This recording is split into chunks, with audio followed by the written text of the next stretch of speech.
좀 짜요. 봉황이 하늘로 올라가는 모습이다, 섬이. 그래서 부채처럼 생겼다고 해서 부채거인데요. 이거는 먹는 거 아니에요. 지금 시간이 이제 정오가 넘었네요. 삼시 두 끼잖아요. 하루 세 끼지만 두 끼만 많이 제대로 먹으면 괜찮습니다. 역시 어제에 이어서 어제 남은 재료를 갖고 점심을 하겠습니다. 첫 번째는 어제 남은 그 남은 회를 이용해서 라면을 끓여 볼 거고요. 어제 한 고추 잡채가 조금 남았어요. 그래서 그걸 이용해서 살짝 해서 먹을까 합니다. 어제 남은 생선회 그렇게 들어갈 거고요.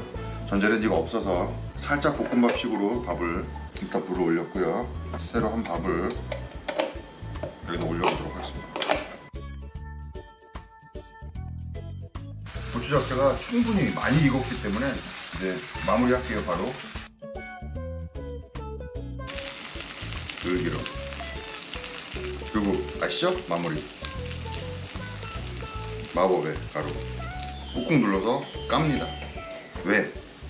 밑에가 살짝 눌어야 맛있거든요. 됐고요. 다 된 겁니다. 스프부터 넣겠습니다. 이것도 많이 갈립니다. 그죠? 라면 끓일 때 스프를 먼저 넣어야 된다. 아니다. 면을 먼저 넣어야 된다. 아니다. 같이 넣어야 된다. 저는 스프를 먼저 넣습니다. 개인적으로. 이게 정답은 아닙니다. 하고 싶은 대로 드시면 돼요. 스프 넣었어요. 스프를 넣으면 좀 더 뭐랄까요? 빨리 끓죠? 물이. 또 빨리 끓고 그리고 좀 국물이 우러나지 않을까 하는 그런 그냥 추측에 의거해서 저는 스프를 먼저 넣고요. 자, 물이 끓고 있으니까 면 집어넣어야 되겠죠? 면 하나 넣고 그 다음에 생선도 바로 넣겠습니다. 함께 넣고 끓이겠습니다. 자, 그리고 미리 준비해 놓은 다진 마늘도 넣고요. 파는 조금 이따 넣을게요. 그 다음에 두반장 소스죠? 하나 정도. 어머, 이런 대청소. 어머머머.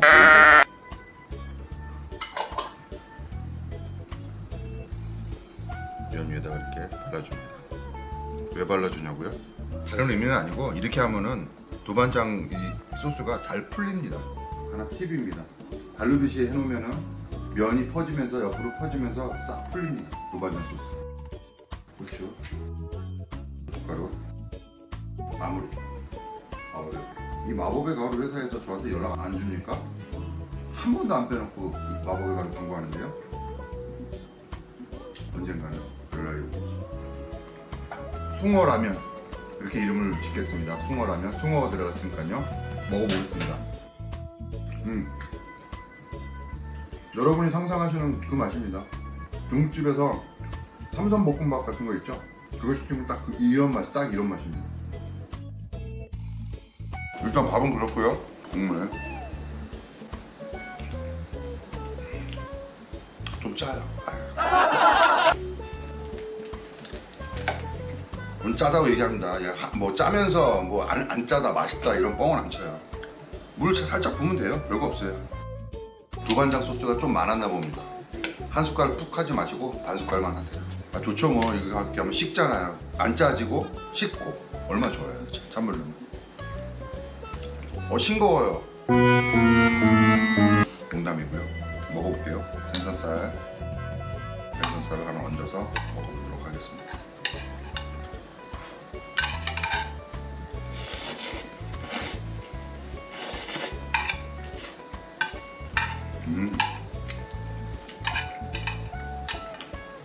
이렇게 팔아도 되겠는데요? 이거. 근데 라면에서는 안 하겠죠? 이렇게 생선살을 집어넣으려면 파선이 안 맞겠죠? 맛있습니다. 아주. 이제 라면 스프가 기본 베이스가 됐고 거기 두반장 소스가 더해졌습니다. 그래서 조금 더 짭짤하면서도 두반장 소스 특유의 약간 된장 베이스의 맛도 나고, 그 다음에 생선살이 이거 뭐 야들야들하죠. 살만 발라갖고 넣은 거니까 아주 좋습니다. 그리고 그것도 또 생선이라고 국물이 또 우러나왔습니다. 그래서 약간 어탕물 먹는 듯한 그런 느낌의 맛이 납니다. 숙소 베란다에서 바라본 바다의 풍경입니다. 오늘은 풍랑주의보하고 강풍주의보가 발효가 돼서 바다에 들어갈 수가 없습니다. 어제는 오후 너무 늦게라서 들어갈 수가 없었고, 오늘은 또 날씨가 안 좋고 바람이 기상이 좋지 못해서 또 오늘도 못 들어갑니다. 언제쯤 바다에 들어갈 수 있을지 모르겠습니다. 부두치 해변에 나와 있습니다. 여기가 지금 아무도 없습니다. 아무도 없는 게 여기가 섬이기도 하고, 또 가장 중요한 거는 지금 바람이 엄청나게 붑니다. 지금 여기 승봉도가 원래 옛날에 신씨랑 황씨랑 성을 가진 두 사람이 고기를 잡으러 왔다가 이제 표류를 하게 돼갖고 이 섬에 오게 된다고 합니다. 그래서 섬이 먹을 것도 많고 너무 살기가 좋은 것 같아갖고 정착을 한다고 합니다. 그래서 섬의 이름을 지은 것이 신씨랑 황씨의 성을 따서 신왕도라고 이름을 줬었는데, 나중에 그게 지금의 승봉도로 이름이 바뀌었는데, 봉황이 하늘로 올라가는 모습이다, 섬이. 그래서 봉황도가 불리우다 하늘로 봉황이 승천하는 거죠. 그래서 승봉도로 이름이 바뀌었다고 합니다. 일단은 유래는 그렇고요. 지금 바닷가에 아무도 없고 엄청난 바람만 불고 있습니다. 지금 보이시겠지만은 너무 신기한 장면입니다. 여긴 강도 아니고 호수도 아닌데 바다입니다. 바다인데 지금 파도가 해안가로 밀려오는 힘보다 바람으로 인해서 물이 바다 한가운데로 몰려가는 모습이 보이겠습니다. 그 힘이 더 센 거예요. 와, 이게 저도 태어나서 이런 모습을 처음 봅니다. 너무 신기한 장면입니다. 그죠? 보이시죠? 바다로 막 밀려가는 게 물이 바다 한가운데로. 이럴 때 튜브를 딱 띄우고 눌러를 하면은 저기 멀리 보이는 섬까지 그냥 갈 수 있을 것 같습니다. 가만히 있어도. 드디어 여기 바위 협곡 비슷한 곳을 지나오니까 그렇게 찾아 헤매는 촛대바위가 보입니다. 저 멀리 있는 바위가 촛대바위입니다. 좀 당겨볼까요? 네. 옆에 해안 데크가 보이죠? 해안을 따라 산책을 할 수 있게끔 저렇게 데크가 잘 마련되어 있습니다. 그 옆에 촛대바위입니다. 그리고 촛대바위 위에 벼랑이죠. 절벽이 있는데 절벽 꼭대기에 정자가 하나 있고요. 벼랑 끝에 소나무가 하나 걸려있는 게 보이죠? 소나무 한 그루. 저 이쪽을 보시면은 또 다릅니다. 지금 여기를 보면 강물처럼 오른쪽에서 왼쪽으로 바다가 흐릅니다. 희한하죠? 오늘 태어나서 특이한 거 저도 목격을 하고 여러분들께도 보여드리는 것 같습니다. 지금 보이는 바위가 부채바위입니다. 부채처럼 생겼다고 해서 부채바위인데요. 부채처럼 생겼나요?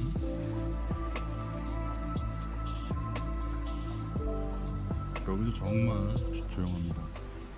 저녁 준비를 해야 되겠습니다. 오늘 메인 메뉴는 훈제 연어 해파리 냉채입니다. 아마 이게 익숙하지는 않으실 겁니다. 훈제 연어야 다들 아실 거고, 또 해파리 냉채도 다들 아실 텐데 이 두 개를 섞은 겁니다. 훈제 연어 해파리 냉채. 자, 가장 메인으로 중요한 게 이제 훈제 연어와 해파리인데, 훈제 연어는 이미 이제 마트에서 상품으로 돼서 팔기 때문에 더 이상 설명드릴 필요가 없는 거고, 자, 이제 해파리가 보이실 겁니다. 해파리가 염장 해파리죠. 소금에 엄청 절여져 있는 해파리이기 때문에 그 해파리를 짠기를 없애기 위해서 물에다가 여러 번 헹궈서 박박 씻은 다음에 지금 물에 담가 놓은 상태입니다. 자, 이 상태로 바로 요리를 할 수가 없어요. 이 상태에서도 물에 한번 또 데쳐야 되는 과정이 있거든요. 자, 그러면 일단 해파리를 한번 뜨거운 물에 한번 데치겠습니다. 약 한 1분 정도로 데쳐갖고 약간 수축되고 다시 그걸 찬물에 다시 담가 놓은 겁니다. 그리고 중요한 거는 이제 이걸 담가 놓을 단촛물을 만들어야 되는데요. 먼저 물, 그 다음에 설탕, 그 다음에 식초. 단촛물이라는 게 설탕이 들어간 단맛이 나는 식초가 들어가는 물, 설탕과 식초가 들어간 물이라는 얘기입니다. 자, 여기다가 데쳐놓은 해파리를 옮깁니다.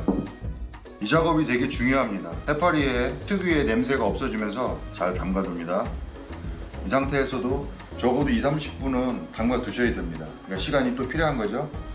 그동안에 나머지 채소나 필요한 재료들을 준비를 하시면 돼요. 먼저 들어갈 채소가 두 가지가 있죠. 당근과 양파만 첨가하도록 하겠습니다.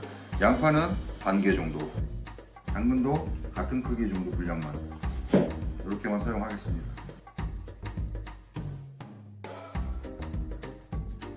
이렇게 가늘게 썰어 주시면 됩니다. 채소 준비는 다 된 겁니다. 메인 메뉴가 훈제 연어 해파리 냉채인데 거기에 대한 지금 재료는 다 준비가 된 거고요. 그 다음에 사이드로 순두부 카레를 만들려고 합니다. 순두부 카레는 저희가 만들어 먹는 카레 라이스 할 때 방식과 거의 다르지 않습니다. 다른 게 조금 있다면 고기나 햄 같은 재료들이 빠진다는 거. 카레 라이스 하는 것처럼 이렇게 걸쭉하게 만드는 것이 아니라 물기가 많게 그렇게 만드는 스프처럼 이렇게 떠먹을 수 있을 정도의 그런 식으로 만들 생각입니다. 그래서 채소를 먼저 다듬어야 되겠죠. 감자 한 개 준비했고요. 한입 크기 정도 내지 떠먹기 편한 정도 크기로 자르면 됩니다. 카레를 풉니다.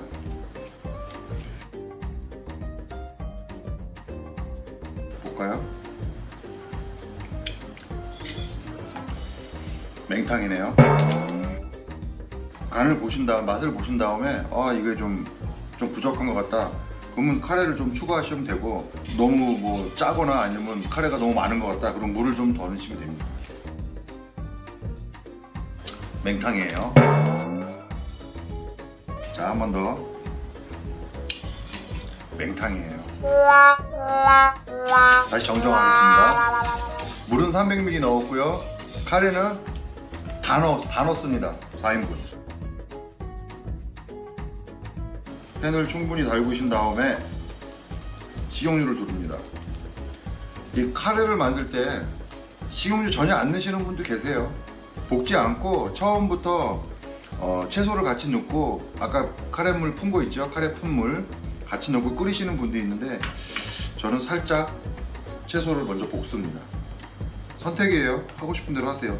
기름기 싫으시면은 그냥 같이 넣고 끓이시면 됩니다. 기름 충분히 두르고요. 채소를 한꺼번에 다 넣으면 안 되겠죠. 제일 안 익는 거부터 이렇게 있죠. 당근이 제일 안 익죠. 당근만.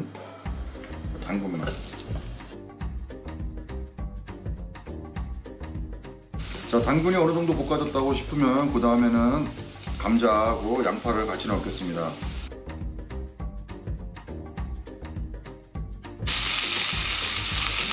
기본 채소에다가 밑간을 한다고 예전에는 제가 이 카레를 만들 때 항상 소금을 좀 간을 했거든요. 그때 그랬더니 나중에 항상 완성이 이제 카레가 완성되면 짜지더라고요. 카레 자체가. 그래서 채소에 기본적인 밑간을 하지 않겠습니다. 그냥 후추만 뿌렸습니다. 자, 어느 정도 여기서 계속 볶는 게 아니에요.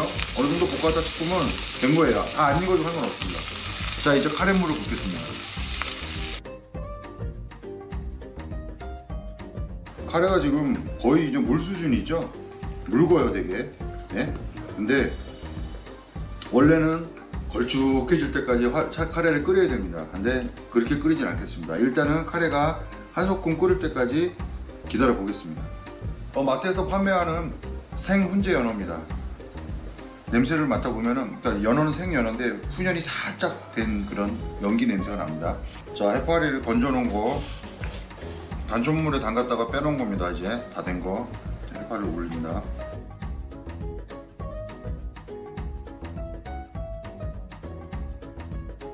연겨자입니다. 이게 나오죠, 요즘에는요. 3숟가락 정도 하시면 될 것 같고요. 식초를 넣겠습니다. 그 다음에 설탕. 이거는 먹는 거 아니에요. 레몬즙입니다. 그리고 마지막으로 소금입니다. 약간 굵은 소금 어느 정도? 이렇게 한 꼬집 정도만. 자, 그럼 소스도 다 만들어졌어요. 그리고 보겠습니다.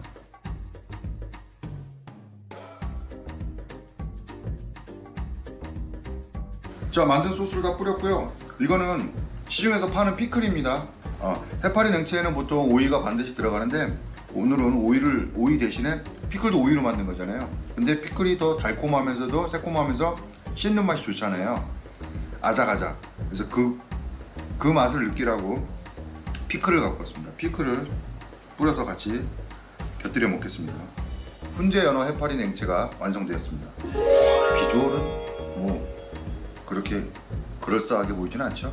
근데 맛은 있을 겁니다. 일단 그렇고요. 되게 묵죠? 좀 걸쭉해야 되는데 그 정도로 안 합니다. 물도 많이 넣고요. 여기에 다른 거 없습니다. 시중에서 파는 순두부입니다. 순두부를 넣겠습니다. 이런 시도는 한 번도 못 보셨죠? 순두부가 끓은 것 같은데 나중에 먹어보면 겉에는 뜨거운데 안에는 차갑습니다. 그래서 충분히 익혀주셔야 되고요. 그렇다고 해서 순두부를 잘게 자르거나 으깨우면 안 됩니다. 아시죠? 순두부는 바로 막 부서지는 거. 순두부는 정성을 다해서 살살 다뤄줘야 됩니다. 살살. 오늘의 저녁 요리가 완성이 됐습니다. 자, 왼쪽이 순두부 카레, 그리고 이 오른쪽이 훈제 연어 해파리 냉채입니다. 자, 두 가지 요리가 다 완성됐고요. 자, 이거 한번 먹어보겠습니다. 개인적으로 제가 좋아하는 막걸리 중에 하나인 막걸리를 마셔보겠습니다. 순두부 카레, 훈제 연어 해파리 냉채를 먼저 먹어보도록 하겠습니다. 자, 먼저 오늘도 가볍게 한잔 하시고, 연어를 소스를 툭 찍어서 올려놓고요.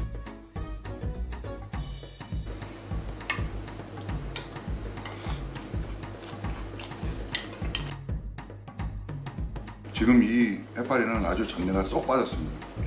약간 야들야들하니 맛있습니다.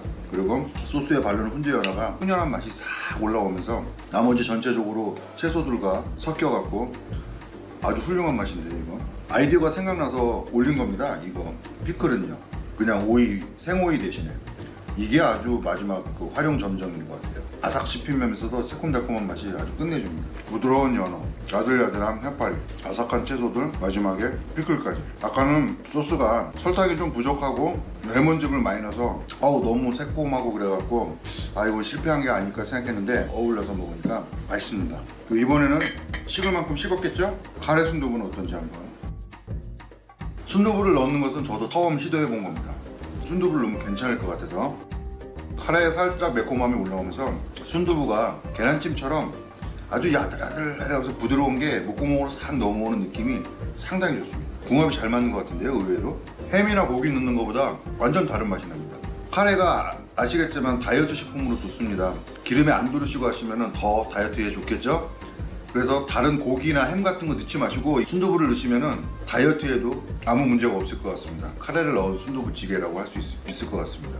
상당히 맛있는데요, 부드럽고. 정말 좋아요, 정말. 전자레인지에 데우기만 하면 바로 먹을 수 있는 카레, 그거 사셔야 됩니다. 그거 사신 다음에 물만 조금 첨가하시고 순두부 같이 넣고 끓이시면 됩니다. 그러면은 쉽게 순두부 카레를 만드실 수 있을 것 같습니다. 그래서 오늘의 이 두 요리도 성공했네요. 생각했던 것보다, 걱정했던 것보다 훨씬 맛있습니다. 자, 그러면 오늘 저녁도 열심히 또 먹어보도록 하겠습니다.